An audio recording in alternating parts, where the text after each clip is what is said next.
तर शिवसेना आमदार अपात्रतेच्या निकालाचं काउंटडाऊन आता सुरू झालंय। नार्वेकर भारतात परतताच निकालपत्राच्या लिखाणाला ते सुरुवात करणार आहेत। विधानसभा अध्यक्ष राहुल नार्वेकर आज किंवा उद्या परदेशातून भारतात परततील।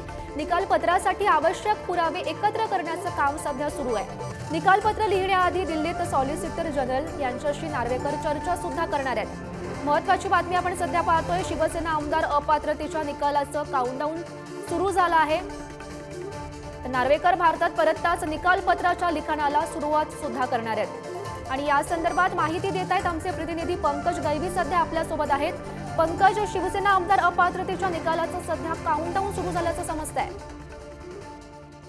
गौरी, शिवसेना महाराष्ट्राच्या राजकारणाची दिशा ठरवणारे निकाल असेल, निकालपत्र असेल आणि त्याची लिखाणाची सुरुवात जी आहे ती 1-2 दिवसामध्ये होईल। आता कागदपत्र सगळे त्या निकालाच्या दृष्टीने एकत्र ठेवण्याची तयारी सुरू आहे, जी अध्यक्षांचं कार्यालय करतंय। अध्यक्ष आज किंवा उद्या परदेशातून मुंबईत परततील। खासगी दौरा त्यांचा तो होता आणि त्याच्यानंतर कुटुंबासोबत ते तिथे गेले होते। त्याच्यानंतर मग हे निकालपत्र द्यायला सुरुवात होईल, अर्थात निकाल काय लागेल याकडे सगळ्या महाराष्ट्राचं लक्ष लागलेलं आहे। किंवा महाराष्ट्राच्या याच्या पुढचं राजकारण काय असेल याची दिशा 10 जानेवारीला जी आहे ती ठरणार आहे।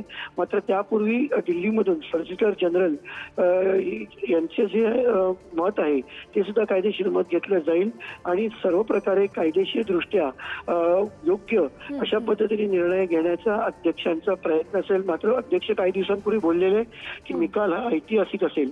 हा नक्की निकाल ऐतिहासिक काय असणार, कोण अपात्र ठरवणार, शिंदे गटाच्या आमदारांवरती अपात्रतेची कारवाई होणार की उद्धव ठाकरे गटाचे जे आमदार त्यांच्या बाबतीत काही घटना घडेल, या सगळ्या गोष्टी जे त्या निकालातून स्पष्ट होतील। मात्र ज्याची गेल्या अनेक महिन्यांपासून वाट बघत तो चर्चा होती, राजकीय त्याच्यात आडाखे बांधले जात होते, या सगळ्यावरती आता पूर्णविराम त्याला मिळणार आहे आणि 10 तारखेपर्यंत निकाल जो तो जाहीर होईल। नक्कीच पंकज, हा निकाल नेमका काय लागतो याकडे अवघ्या महाराष्ट्राचं लक्ष लागलंय। धन्यवाद तुम्ही दिलेल्या या सविस्तर माहितीसाठी।